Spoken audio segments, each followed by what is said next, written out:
السلام علیکم ورحمۃ اللہ وبرکاتہ۔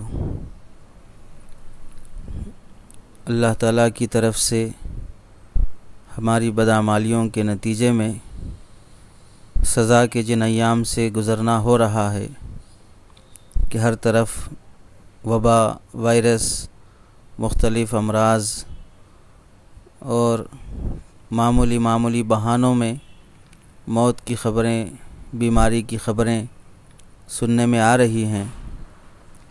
اللہ سے دعا ہے کہ اللہ تعالیٰ جلد اس وبا کو ختم فرما دے اور عافیت کے فیصلے فرمائے، صحت کے فیصلے فرمائے۔ ان حالات میں جو مسلمان انتقال ہو رہے ہیں ان کے نماز جنازہ، تجہیز، تکفین، غسل وغیرہ کے مسائل سے متعلق ہمارے ایک عزیز خیر خواہ نے کہنے کا حکم فرمایا تھا۔ اس متعلق دو چار مسائل عرض کرنا ہے۔ پہلا مسئلہ تو یہ ہے، زندگی اور موت اللہ کے ہاتھ میں ہے، تقدیر کے آگے تدبیر کچھ کام نہیں کر سکتی ہے۔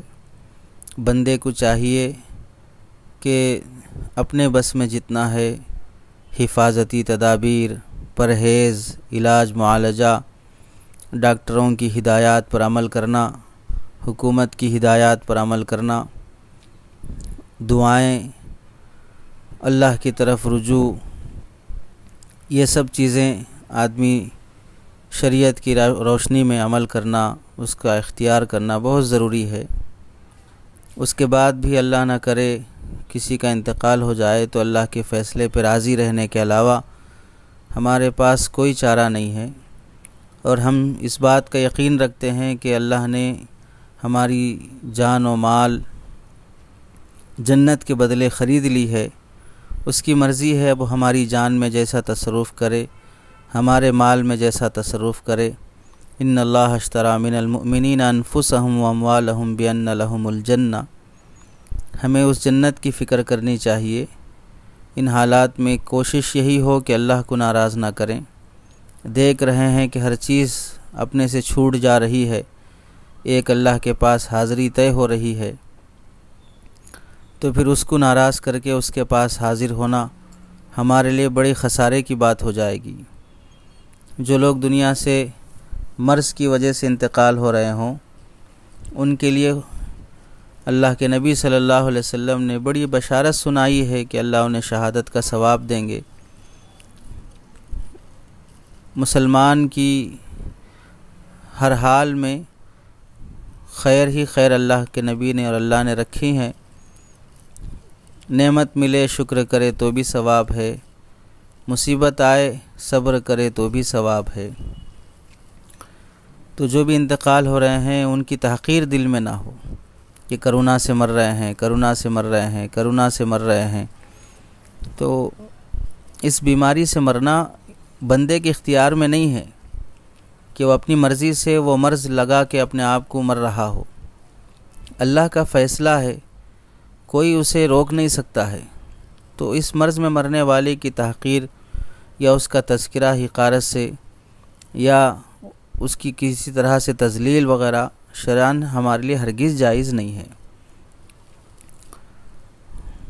تو کرونا کا جو بھی مریض ہو وہ ہمدردی کا مستحق ہے، اس سے ہرگز نفرت کا اظہار نہ ہو۔ دور بھاگنا اور نفرت کا اظہار کرنا یہ بالکل انسانی اور اخلاقی اور اسلامی تعلیمات کے بالکل خلاف ہے۔ تمام تدابیر احتیاطی اختیار کیے جائیں، علاج معالجہ بھی ضرور کیا جائے، ڈسٹینس بھی مینٹین کیا جائے، سب چیزیں ہوں، لیکن دل میں اس کی تحقیر و حقارت نہ ہو۔ دوسری چیز، عام حالات میں جب مسلمان کا انتقال ہو تو غسل دینا یہ فرض کفایہ ہے، مسلمانوں کی ذمہ داری ہے کہ اسے نہلایا جائے۔ لیکن اگر ان حالات میں ڈاکٹروں نے مرنے والے کو غسل دینے سے کرونا وائرس پھیلنے کے شدید خطرے کی وجہ سے منع کر دیا ہو اور اسے تیمم کرانا بھی دشوار ہو تو اس صورت میں یہ غسل ساقط ہو جاتا ہے۔ اس صورت میں زبردستی ناش کو محلے میں لا کر اور غسال کا انتظام کر کے اسے نہلانے دھلانے میں خدا نخواستہ وائرس پھیلے گا، بیماری پھیلے گی، تو اس سے ظاہر سی بات ہے مسلمانوں کا محلہ ہی مجبوریوں میں اور حالات میں گھرے گا اور بدنامی کا شکار ہوگا۔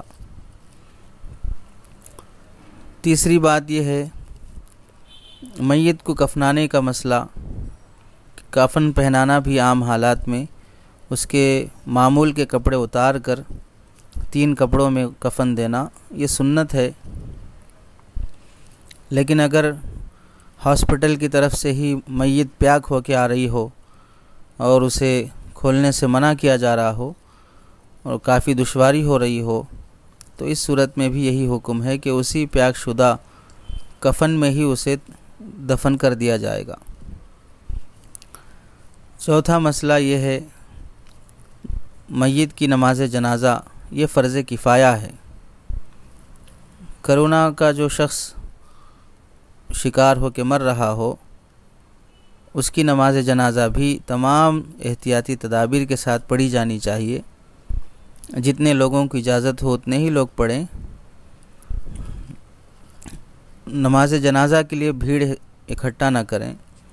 عام نمازوں کے سلسلے میں جو فرض عین ہیں اور جماعت کی نماز مسجد میں ادا کرنا جو واجب کا درجہ رکھتی ہے، اس میں جب تخفیف کا حکم دیا گیا، اس میں جب احتیاطی تدابیر پر عمل کرتے ہوئے گھروں میں نماز پڑھنے کی اجازت دی گئی ہے، تو پھر جنازے کی نماز میں زیادہ مجمع جمع کر لینا، عام حالات میں انتقال ہوتے تو اس میں زیادہ مجمع جمع ہونے میں کوئی حرج کی بات نہیں ہے، جتنے مسلمان جمع ہوں گے دعا کریں گے سعادت کی بات ہوگی، لیکن ان حالات میں جمع ہونا جب خطرے کی بات ہے تو بلا وجہ کے اپنے مجمع کو یا زیادہ بھیڑ کو جمع کرنے کی نیت سے جھوٹ بولنے کی ہرگز اجازت نہیں ہوگی۔ جھوٹ بولنا کس طرح کہ جہاں پر معاشرے میں یہ بات پائی جا رہی ہے کہ کرونا سے مرنے والے کی تحقیر یا اسے بہت برا سمجھا جاتا ہے، منحوس سمجھا جانے لگا ہے، وہیں یہ بات بھی ہو رہی ہے کہ اگر واقعتاً کوئی شخص کرونا ہی سے مرا ہے تو اسے اس مرض سے مرنے کے بجائے کسی اور مرض کا شکار ہو کے مرنا پھیلایا جانے لگا ہے۔ مثلاً انتقال تو ہوا ہے کرونا وائرس کی وجہ سے، لیکن بولا جا رہا ہے ہارٹ اٹیک سے مر گئے ہیں، مر گیا کرونا وائرس کی وجہ سے نہیں، تھوڑا کینسر کی ہو گیا تھا اس وجہ سے مر گئے ہیں۔ اپنے اس مرض سے مرنے کو ظاہر نہیں کیا جا رہا ہے۔ ایک طرف ظالموں کا ظلم ہے کہ ہر مرنے والے کو وائرس سے ہی مرنے والا پھیلایا جا رہا ہے، کوئی بھی ہاسپٹل جائے گا اور اس کا انتقال ہو جائے گا تو اسے کرونا وائرس کا ہی مان کر ویسے ہی اس کے ساتھ سلوک کیا جا رہا ہے۔ ظاہر سی بات ہے ہر مرنے والا وائرس سے مرنا ضروری نہیں ہے، اور ہر مرنے والا وائرس کے علاوہ سے بھی مرنا ضروری نہیں ہے۔ ہم کیسے کہہ سکتے ہیں کہ کون کس وجہ سے انتقال ہوا ہے؟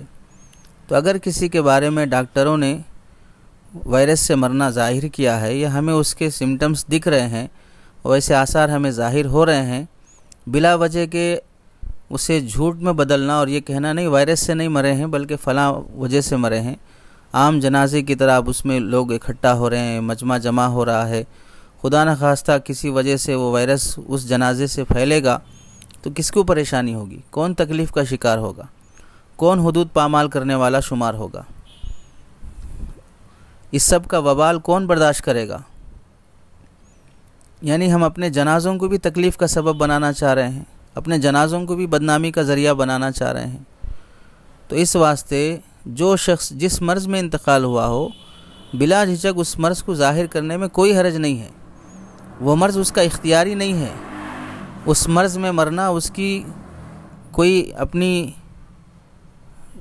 بہت نحوست کی بات نہیں ہے کہ اسے بولتے ہوئے آدمی ظاہر کرتے ہوئے آدمی بہت شرمانے لگا ہو اور اسے چھپا کر جھوٹ جیسے حرام چیز کا ارتکاب کرنے لگا ہو اور پس پردہ دوسروں کی ایذا رسانی اور تکلیف کا سبب بننے لگ جائے۔ اس واسطے جنازے کی نماز پڑھنے میں جتنے لوگوں کی اجازت ہو اتنے ہی لوگ جنازے کی نماز ادا کر لیں۔ فرض کفایہ ہے، 4-5 لوگ بھی ادا کر لیتے ہیں تو فرض ادا ہو جاتا ہے۔ اگر خدا نخواستہ کسی وجہ سے جنازے کی نماز ادا نہ ہو سکی اور تدفین کر دی گئی تو اندازے کے حساب سے جب تک نعش میں کوئی تغیر اور تبدیلی نہ آئی ہے اس وقت تک جنازے کی نماز قبر کے پاس پڑھنے کی بھی اجازت ہے۔ کوشش یہی ہو کہ بغیر جنازے کے دفنایا نہ جائے، جتنے احباب کو بھی اجازت مل جائے وہ جنازے کی نماز ضرور ادا کریں۔ پانچویں بات یہ ہے، میت کے احترام کا تقاضا اسلام میں یہی رکھا گیا ہے کہ اسے انتقال کے بعد قبر میں دفنایا جائے۔ حضرت آدم علیہ السلام کی نسل سے یہ سلسلہ شروع ہوا ہے۔ عام جانوروں کی طرح یا دیگر مذاہب کی طرح مر جانے پر اسے جلا دینا یا سمندر میں بہا دینا یا کسی اور طریقے سے اسے اڑا دینا شریعت میں ہرگز جائز نہیں ہے۔ انسان چاہے زندہ ہو یا مردہ ہو، بہرحال اس کا احترام ضروری ہے۔ وَلَقَدْ كَرَّمْنَا بَنِي آدم، اللہ نے انسان کو احترام بخشا ہے۔ تو مسلمانوں کو چاہیے کہ جو شخص بھی کسی مرض میں بھی انتقال ہو رہا ہو، وائرس سے انتقال ہو رہا ہو، اسے ہرگز قبرستان میں دفنانے سے منع نہ کرے۔ بعض علاقوں اور بعض دیہاتوں یا بعض اضلاع میں ایسی غلیظ اور نامناسب انسانیت سے گری ہوئی حیوانیت اور درندگی کی خبریں سننے میں آتی ہیں، اس کے ویڈیوز بھی وائرل ہوتے ہیں کہ مسلمانوں نے فلاں مسلمان کو قبرستان میں دفنانے سے منع کر دیا، بعد میں اسے کفرستان میں دفنانا پڑا، غیر مسلموں کے قبرستان میں دفنانا پڑا ہے۔ کتنی حیوانیت اور درندگی والی بات ہے۔ کیا جو لوگ منع کر رہے ہیں وہ ہمیشہ رہیں گے یہیں پر کھوٹا گاڑ کے؟ ان کی نسلوں کو یہیں آباد رہنا ہے، انہیں مرنا نہیں ہے، انہیں موت نہیں آئے گی، وائرس سے نہیں آئے گی تو کسی اور سے نہیں مریں گے۔ جب مرنا طے ہے تو پھر مردے کو کیوں منع کر رہے ہو؟ تم بھی تو مر سکتے ہو وائرس سے۔ کتنی غلیظ بات ہے کہ ایک انسان دنیا سے چلا جا رہا ہے، اس کے گھر پہ کیا بیت رہی ہے، اس کے بچوں پہ کیا بیت رہی ہے، اس کی بیوی ماں باپ پہ کیا بیت رہی ہے، ان سب سے ہٹ کر درندگی والا ذہن بنا کے رکھے ہیں کہ یہاں اس بیماری سے مرے ہوئے شخص کا دفن نہیں ہوگا۔ یہ مسلمانوں میں بھی بعض جگہ سننے میں آیا اور بعض برادران وطن میں بھی ایسی غلیظ حرکت پائی گئی۔ عورت کا انتقال ہو رہا ہے، اسے دفنانے نہیں دیا جا رہا ہے، جلانے نہیں دیا جا رہا ہے، بعد میں بیچارے گھر والے اسے جنگل میں لے جا کے درخت سے لٹکا کے آ رہے ہیں۔ کیسی کیسی عجیب حیوانیت والی خبریں سننے میں آتی ہیں۔ انسان کتنا درندہ بنتا جا رہا ہے۔ بہت سخت گناہ ہوگا اگر عام قبرستان میں دفنانے سے کوئی منع کرتا ہو۔ وہ کس کی باپ کی جگہ ہے، وہ کس کی باپ کی جاگیر ہے قبرستان؟ کسی گاؤں نے طے کر کے رکھا ہے کہ ہم یہیں مریں گے، ہمیں کو یہیں دفنایا جائے گا، تو ابھی مر جاؤ، ابھی دفن ہو جاؤ وہاں پر، اگر اپنے باپ کی پراپرٹی سمجھ کے اسے اس طرح قبضہ کر کے رکھا ہے۔ وہ قبرستان بنایا ہی گیا کس لیے ہے کہ جو بھی شخص انتقال ہوگا گاؤں کا اسے وہاں دفنایا جائے گا۔ تو اس طرح غلیظ حرکت کرنا بہت اللہ کی طرف سے سخت پکڑ کی دعوت دینا ہے۔ عام حالات میں یا ان حالات میں جو بھی شخص انتقال ہوگا اسے قبرستان میں دفنایا جائے گا، کسی کو روکنے کی ہرگز اجازت نہیں ہوگی، روکنے والے بہت بڑے گنہگار ہوں گے۔ ہاں اگر ہو سکے تو یہ کوشش کی جائے کہ قبرستان کا کوئی حصہ ایسا مخصوص کر لیا جائے جس میں باڑ وغیرہ لگا کر کہ کرونا سے مرنے والوں کو اس حصے میں دفن کیا جائے گا، یا کوئی نئی جگہ ایسی قائم کر دی جائے جو بھی کرونا کا انتقال ہوگا اسے اس حصے میں دفن کیا جائے گا۔ مسلمانوں کا اپنا مستقل قبرستان ہو اور دوسرے مذاہب والوں کا اپنا مستقل قبرستان ہو۔ عام قبروں کے درمیان میں دفن کرنے کے بجائے کسی کونے میں یا کوئی خاص حصہ اس کے لیے مخصوص کیا جا رہا ہو تو کوئی حرج کی بات نہیں ہے، لیکن دفنانے ہی سے روک دینا بہت غلیظ حرکت ہے اور بہت گناہ کی بات ہے۔